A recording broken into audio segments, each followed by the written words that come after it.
Assalamualaikum warahmatullahi wabarakatuh. Alhamdulillahirrahmanirrahim. Asyhadu an la ilaha illallah wa asyhadu anna Muhammadar Rasulullah sallallahu alaihi wasallam wa ala alihi wa ashabihi amma ba'd. Rabbi shrah li sadri wa yassir li amri wahlul 'uqdatam min lisani yafqahu qawli. Tidak lupa saya di sini akan memperkenalkan diri saya. Nama saya Fauzan Ardiansyah dari Prodi Manajemen S1 Manajemen dengan NIM B.131.20.0463. Di sini saya mau mempresentasikan mengenai etika, moral, dan akhlak dan aktualisasinya dalam pandangan Islam. Izinkan saya untuk menjelaskan semampu saya. Apabila ada salahnya, mohon dikoreksi di kolom komentar. Jadi pengertian etika adalah suatu ajaran yang berbicara tentang baik dan buruknya, yang menjadi ukuran baik buruknya, atau dengan istilah lain yaitu ajaran tentang kebaikan dan keburukan yang menyangkut peri kehidupan manusia dalam hubungan dengan Tuhan atau sesama manusia atau dengan hubungan dengan alam. Dari segi etimologi, etika itu berasal dari bahasa Yunani yaitu ethos yang berarti watak kesusilaan atau adat. Dalam Kamus Umum Bahasa Indonesia, etika diartikan ilmu pengetahuan tentang asas-asas akhlak, moral. Dari pengertian itu, terlihat bahwa etika berhubungan dengan upaya menentukan tingkah laku manusia. Jadi yang menentukan tingkah laku manusia itu ada hubungannya dengan etika. Kemudian sebagai cabang pemikiran filsafat, etika bisa dibedakan menjadi dua, yaitu objektivisme dan subjektivisme.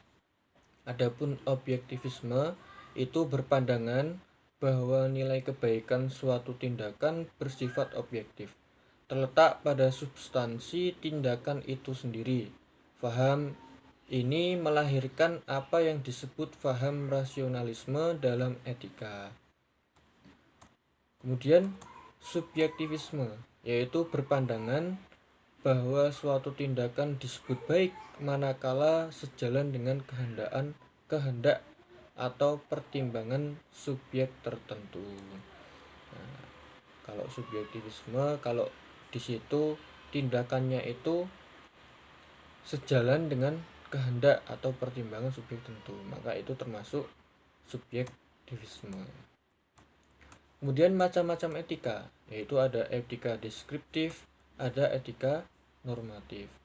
Adapun etika deskriptif adalah etika yang berbicara mengenai suatu fakta, yaitu tentang nilai dan pola perilaku manusia terkait dengan situasi dan realitas yang membudaya dalam kehidupan bermasyarakat. Kalau deskriptif itu lebih ke budaya dalam kehidupan masyarakat. Etika itu menganut dari budayanya masyarakat setempat, karena di Indonesia ini banyak budaya ya, banyak budaya yang membudaya di dalam kehidupan masyarakat, maka berbeda-beda, jadi etikanya pun juga berbeda-beda. Itu termasuk etika deskriptif. Adapun etika normatif yaitu etika yang memberikan penilaian serta himbauan kepada manusia tentang bagaimana harus bertindak sesuai norma yang berlaku. Kemudian pengertian dari moral. Adapun arti moral dalam segi bahasa berasal dari bahasa Latin, yaitu mores, yaitu yang berarti jamak dari kata mos yang berarti adat, kebiasaan. Di dalam Kamus Umum Bahasa Indonesia dikatakan bahwa moral adalah penentuan baik buruk terhadap perbuatan dan kelakuan. Selanjutnya, moral dalam arti istilah adalah suatu istilah yang digunakan untuk menentukan batas-batas dari sifat, perangai, kehendak, pendapat atau perbuatan yang secara layak dapat dikatakan benar, salah, baik, dan buruk. Kemudian apa sih perbedaan etika dan moral? Mungkin kalau dilihat dari segi kata-katanya mungkin ya sama ya, atau dari segi artinya kalau kita belum tahu itu mungkin sama. Tapi di sini ada perbedaannya. Itu etika dan moral sama artinya. Artinya itu sama, tetapi dalam pemakaian sehari-hari ada sedikit perbedaan. Jadi dalam segi arti dari etika dan moral itu sama, tapi dalam pemakaiannya di dalam kehidupan sehari-hari itu sedikit ada perbedaan. Moral atau moralitas dipakai untuk perbuatan yang sedang dinilai, sedangkan etika dipakai untuk pengkajian sistem nilai yang ada. Kesadaran moral erta pula hubungannya dengan hati nurani yang dalam bahasa asing disebut conscience dan dalam bahasa Arab disebut dengan qalb atau fuad. Dalam kesadaran moral mencakup 3 hal, yaitu yang pertama perasaan wajib atau keharusan untuk melakukan tindakan yang bermoral. Kemudian kesadaran moral dapat juga berwujud rasional dan objektif. Kemudian yang ketiga, kesadaran moral dapat pula muncul dalam bentuk kebebasan. Jadi yang membedakan antara etika dan moral adalah cuma di dalam pemakaiannya, pemakaian di dalam sehari-hari. Kemudian yang ketiga yaitu pengertian dari akhlak. Jadi dari akhlak ini ada 2 pendekatan yang dapat digunakan untuk mendefinisikan akhlak, yaitu pendekatan linguistik atau kebahasaan dan pendekatan terminologik atau peristilahan. Dari sudut kebahasaan, akhlak berasal dari bahasa Arab, yaitu isim madar bentuk infinitif dari kata al-akhlaqon, yukhliku ihlaqon sesuai timbangan wazan sulasi majid af'ala yuflihu if'alan yang berarti al-sajiyah atau perangai, at-tabi'ah kelakuan tabiat watak dasar, al-adat kebiasaan kelaziman, al-maru'ah peradaban yang baik, dan al-din itu agama. Namun akar kata akhlak dari akhlako sebagaimana tersebut di atas tampaknya kurang pas, sebab isim madar dari kata akhlako bukan akhlak tetapi ikhlak. Berkenaan dengan ini maka timbul pendapat yang mengatakan bahwa secara linguistik akhlak merupakan isim zamid atau isim goir mustaq, yaitu isim yang tidak memiliki akar kata melainkan kata tersebut memang sudah demikian adanya.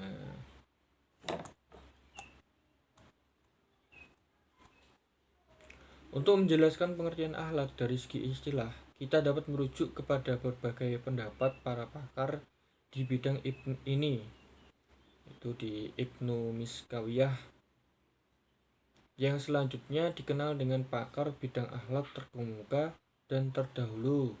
Misalnya secara singkat mengatakan bahwa akhlak adalah sifat yang tertanam dalam jiwa yang mendorongnya untuk melakukan perbuatan tanpa memerlukan pemikiran dan pertimbangan. Jadi akhlak itu sudah terbawa dari dirinya sendiri. Jadi tanpa perlu dipikir, tanpa perlu pertimbangan, akhlak itu sudah tertanam di dalam dirinya. Sementara itu, Imam Al-Ghazali yang selanjutnya dikenal sebagai Hujjatul Islam, pembela Islam, karena kepiawaiannya dalam membela Islam dari berbagai paham yang dianggap menyesatkan dengan agak lebih luas dari Ibnu Miskawiyah mengatakan akhlak adalah sifat yang tertanam dalam jiwa yang menimbulkan macam-macam perbuatan dengan gambling dan mudah tanpa memerlukan pemikiran dan pertimbangan. Kemudian karakteristik etika Islam, akhlak maksudnya.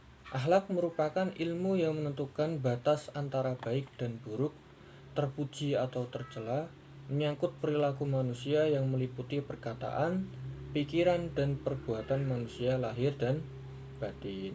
Akhlak secara substansial adalah sifat hati, bisa baik dan bisa buruk, yang tercermin dalam perilaku. Jika sifat hatinya baik, yang muncul adalah perilaku yang baik, akhlak al-mahmudah, dan jika sifat hatinya buruk, yang akan muncul adalah perilaku buruk, al-akhlak al-madmumah.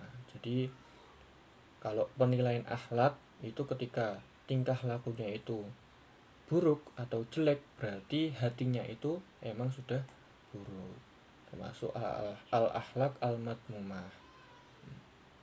Kalau dia itu mempunyai sifat yang baik atau hati yang baik, maka muncullah perilaku yang baik. Tuh, kalau membedakan seseorang itu yang berakhlak baik atau berakhlak buruk. Menurut Ibnu Arabi, di dalam diri manusia ada 3 nafsu, yaitu nafsu syahwaniyah, yaitu nafsu yang ada pada manusia dan binatang. Jadi nafsu ini cenderung kepada kelezatan jamaniyah, misalnya makan, minum, dan nafsu seksual. Nah, itu kalau nafsu makan, ada nafsu minum, kemudian nafsu seksual, itu termasuk nafsu syahwaniyah. Kemudian ada nafsu godobiyah, yaitu nafsu ini juga ada pada manusia dan binatang, yaitu nafsu yang cenderung pada amarah, merusak, dan senang menguasai serta mengalahkan yang lain, atau egoisme. Nah, cenderung pada egoisme, itu termasuk nafsu godobiyah. Kemudian yang ketiga yaitu nafsu natikoh, yaitu nafsu yang membedakan manusia dengan hewan. Jadi nafsu ini bisa membedakan mana yang manusia, mana yang hewan. Jadi dengan nafsu ini manusia mampu berpikir dengan baik, berzikir, mengambil hikmah, dan memahami fenomena alam. Kalau yang di situ seorang yang mampu berpikir dengan baik, berzikir, kemudian mengambil hikmah dan memahami fenomena dari kejadian-kejadian alam, itu hanya manusia yang mampu. Itulah yang membedakan manusia dengan hewan. Kalau manusia mampu berpikir dengan baik, adapun hewan tidak mampu. Nah, itu dari nafsu natiko. Nah, mengenai tadi antara etika dan moral itu kan ada persamaan, juga ada perbedaan. Jadi sebenarnya etika dan moral itu sama gitu. Kalau perbedaannya cuma hanya pengerjaannya di dalam kehidupan sehari-hari. Kemudian di sini ada hubungannya, yaitu antara tasawuf dengan akhlak yang tadi saya jelaskan. Yaitu di sini menjelaskan tasawuf adalah proses pendekatan diri kepada Allah dengan cara mensucikan hati. Hati yang suci tidak hanya bisa dekat dengan Allah Subhanahu wa taala, tetapi malah dapat mengenal Allah Subhanahu wa taala, al-ma'rifah. Menurut Dunnun al-Misri, ada 3 macam pengetahuan tentang Allah Subhanahu wa taala, yaitu pengetahuan awam, pengetahuan ulama, para ulama, pengetahuan kaum sufi. Kalau pengetahuan awam itu Allah Subhanahu wa taala dengan perantaraan kalimat syahadat itu bisa menambah pengetahuan atau lebih mengenal dengan Allah. Kemudian ada pengetahuan ulama, yaitu Allah Subhanahu wa taala menurut logika akal. Dengan logika para ulama, sehingga menimbulkan pengetahuan kita sehingga kita lebih mengenal terhadap Allah Subhanahu wa taala. Kemudian yang ketiga yaitu pengetahuan kaum sufi, itu Allah Subhanahu wa taala dengan perantaraan hadi sanubari. Kadang hadi sanubari membuat kita lebih mengenal terhadap Allah. Pengetahuan yang hakiki tentang Allah Subhanahu wa taala adalah pengetahuan yang disertai dengan kesucian hati. Telah dijelaskan bahwa akhlak adalah sifat hati yang mendasari perilaku manusia, dan tasawuf adalah cara untuk membersihkannya dan mensucikan hati. Maka hubungan antara tasawuf dan akhlak menjadi sangat erat dan penting karena satu sama lain saling mendukung. Metode penyucian hati, tasfiyat al-qalbi dalam ilmu tasawuf, yaitu yang pertama ijtinabul manhiyat, ialah menjauhi larangan-larangan Allah Subhanahu wa taala, yaitu kalau kita mau membersihkan dan mensucikan hati kita, yang pertama dengan cara menjauhi larangan-larangan yang sudah Allah larangkan. Jadi di dalam Al-Qur'an, di dalam hadis, ataupun di dalam ijtihad para ulama, yang di situ berupa larangan yang sudah dilarang oleh Allah Subhanahu wa taala melalui Al-Qur'an, ya mungkin melalui Al-Qur'an, ya di situ supaya dijauhi sejauh-jauhnya. Jangan sampai di situ sudah ada larangan, di situ malah diterjang. Kemudian yang kedua, yaitu ada wajibat, ialah melaksanakan kewajiban-kewajiban Allah Subhanahu wa taala. Di samping ada larangan, di situ juga ada perintah. Yang mana perintah itu ketika dikerjakan mendapatkan pahala, ketika ditinggalkan mendapatkan dosa yang sangat besar. Jadi ketika Allah sudah menurunkan Quran yang di situ ada perintah, ada larangan, yang perintah itu kita dikerjakan mastatokna, yaitu sakpol kemampuan. Kemudian ketika ada larangan, maka dijauhi sejauh-jauhnya. Ketika ada larangan itu bukan dijauhi mastatokna, bukan dijauhi sakpol kemampuan, tapi dijauhi sejauh-jauhnya, diusahakan untuk dijauhi sejauh-jauhnya.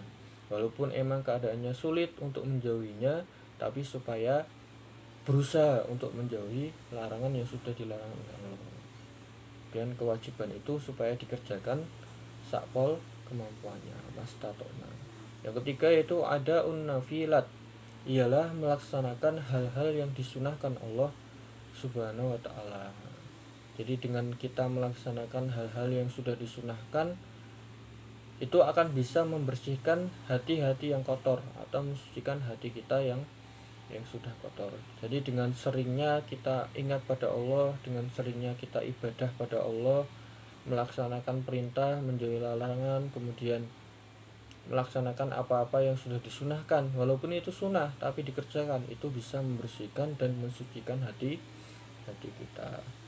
Yang keempat yaitu ar-riyadhah, ialah latihan spiritual agar dapat istiqomah dalam menjalankan seluruh ajaran Islam dan mendekatkan diri kepada Allah Subhanahu wa taala. Jadi dengan latihan, mungkin ketika mengerjakan sunnah dari Allah Subhanahu wa taala, misalnya puasa sunnah ya, puasa Senin Kamis, yaitu dikerjakan, diusahakan untuk selalu istiqomah di setiap Senin Kamis itu supaya dijalankan. Atau contohnya lagi, sholat malam ya. Sholat malam itu ada banyak rakaatnya, yang 4, 6, 8 dan lain sebagainya, dengan disambung dengan witir. Nah, itu ya supaya diusahakan ketika mengerjakannya dilakukan dengan istiqomah. Nah itu dengan sedikit-sedikit terlebih dahulu nggak apa-apa ya kan. 4 rakaat dengan satu witir, itu dilakukan dengan terus menerus, karena Allah suka dengan orang yang melakukan suatu ibadah dengan kontinu atau terus menerus. Jadi di dalam Al-Quran banyak ditemukan ciri-ciri manusia yang beriman dan memiliki akhlak mulia, yaitu salah satu contohnya istiqomah atau konsekuen dalam pendirian, yaitu terdapat di surat Al-Ahqaf ayat 13, yaitu yang berbunyi A'udzu billahi minasyaitonir rajim. Bismillahirrahmanirrahim. Innal ladzina qalu rabbunallahu tsumma istaqamu fala khaufun 'alaihim wala hum yahzanun. Itu yang berarti sesungguhnya orang-orang yang dia itu menyatakan bahwa Tuhannya itu adalah Allah, kemudian dia mau istiqomah terus menerus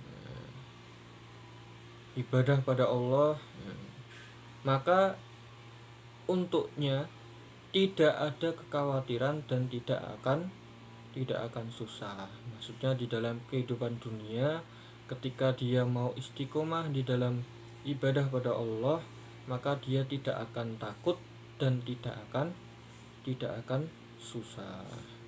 Hidup di dunia tidak takut dengan apapun itu dan tidak akan susah. Kemudian ketika di akhirat pun juga sama gitu. Tidak akan takut dan tidak akan susah.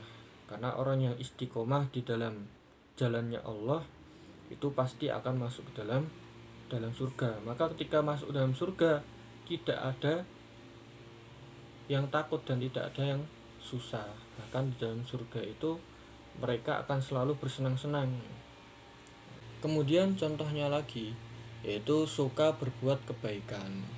Itu terdapat di surat Al-Baqarah ayat 112. A'udzu billahi minasyaitonir rajim. Bismillahirrahmanirrahim. Bala man aslama wajhahu lillahi wa huwa muhsinun falahu ajruhu inda rabbih wala khaufun 'alaihim wala hum yahzanun. Jadi Allah berfirman, ya, wajib masuk surga orang yang menyerahkan wajahnya kepada Allah dan mereka mau berbuat baik ketika di dunianya. Nanti orang yang seperti itu di sisi Allah akan mendapatkan pahala di sisi Tuhan mereka. Dan di surga orang-orang iman tidak akan susah dan tidak akan khawatir terkena siksa. Jadi Allah di sini sudah berfirman wajib bagi seseorang yang di situ suka berbuat kebaikan, suka mengerjakan kebaikan, maka wajib baginya mendapatkan surga. Dan di dalam surga mereka tidak akan susah dan tidak akan khawatir terkena siksa. Itu adalah janji dari Allah. Kemudian aktualisasinya dalam pandangan Islam.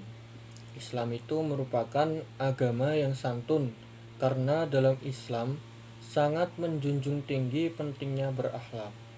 Akhlak adalah hal yang terpenting dalam kehidupan manusia karena akhlak mencakup segala pengertian tingkah laku, tabiat, perangai, karakter manusia yang baik maupun yang buruk dalam hubungannya dengan Khalik atau Sang Pencipta dengan sesama makhluk.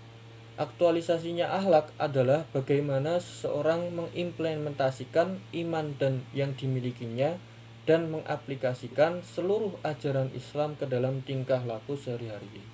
Yaitu akhlaknya, aktualisasinya yaitu akhlak bisa kepada Allah, yaitu dengan cara beribadah kepada Allah, berzikir pada Allah, berdoa kepada Allah, tawakal kepada Allah, tawaduk kepada Allah, berhusnudon billah kepada Allah. Itu salah satu contoh aktualisasinya terhadap Allah. Kemudian terhadap diri sendiri, yaitu dengan cara sabar, kemudian syukur dengan apa yang sudah diberikan oleh Allah, apa yang sudah dikodarkan oleh Allah, entah itu mungkin menurut kita baik, mungkin menurut kita buruk. Itu semua disyukuri, kemudian tawaduk. Kemudian kepada keluarga, yaitu dengan cara memuliakan dan menghormati kedua orang tua, kemudian mendoakan kedua orang tua, bersikap baik kepada kedua orang tua, kemudian berkata lembut kepada kedua orang tua, menyayangi kedua orang tua seperti mereka menyayangi kita sewaktu kecil. Atau ya mungkin salah satunya dengan cara selalu berdoa ya. Berdoa untuk kebaikan orang tua di dunia maupun di akhirat, yaitu bismillahirrahmanirrahim, Rabbi firli wali walidayya warhamhuma kama rabbayani shaghira. Mungkin dengan doa yang seperti itu bisa menyelamatkan orang tua kita dari dunia maupun akhirat. Kemudian akhlak kepada sesama manusia, yaitu dengan menciptakan ukhuwah atau persaudaraan, menumbuhkan sikap ta'awun atau saling tolong menolong, suka memaafkan kesalahan orang lain, kemudian menepati janji yang telah dibuat. Kemudian saya contohkan di dalam suatu hadis yang mana di Rawahu Ahmad fi Tafsir Ibnu Katsir, yang mana ketika itu Nabi Shallallahu Alaihi Wasallam bersabda, innama bu'istu liutammima sholihal akhlaq. Jadi Nabi bersabda, sesungguhnya saya ini diutus oleh Allah supaya saya itu menyempurnakan baiknya budi pekerti. Jadi Nabi Muhammad diutus oleh Allah Subhanahu wa taala itu diperintah supaya menyempurnakan baiknya budi pekerti. Kemudian di hadis lain juga diterangkan, faqalat, Aisyah berkata, ama taqra'ul Qur'an wa innaka la'ala khuluqin azim. Jadi Aisyah berkata bahwasanya yang intinya itu sesungguhnya engkau Muhammad niscaya atas budi pekerti yang agung. Jadi segala tingkah lakunya Nabi Muhammad, kemudian di dalam dia bersosialisasi, dalam kehidupan bermasyarakat dan lain sebagainya, niscaya tingkah laku atau budi pekertinya Nabi Muhammad itu adalah budi pekerti yang agung. Karena di hadis sebelumnya yang tadi saya bacakan, karena Muhammad itu disuruh untuk menyempurnakan baiknya budi pekerti. Jadi kita sebagai umatnya Nabi Muhammad ya, supaya di situ mencerminkan tingkah laku atau budi pekerti yang sesuai dengan apa yang sudah dikerjakan oleh Nabi Muhammad ya. Kita sebagai umat muslim ya, supaya menerapkan etika, moral, dan akhlak di dalam kehidupan sehari-hari sesuai dengan syariat Islam, syariat yang sudah dijelaskan di dalam Quran, di dalam Al-Hadis. Contohnya di dalam kita berkata ya, supaya dengan perkataan yang baik. Di dalam kita bertingkah laku, supaya bertingkah laku sesuai dengan Quran dan hadis. Mungkin cukup sekian presentasi dari saya. Apabila banyak kekurangan dan kesalahannya mohon dimaafkan, dan saya minta maaf yang sebesar-besarnya. Dari saya cukup sekian. Wassalamualaikum warahmatullahi wabarakatuh.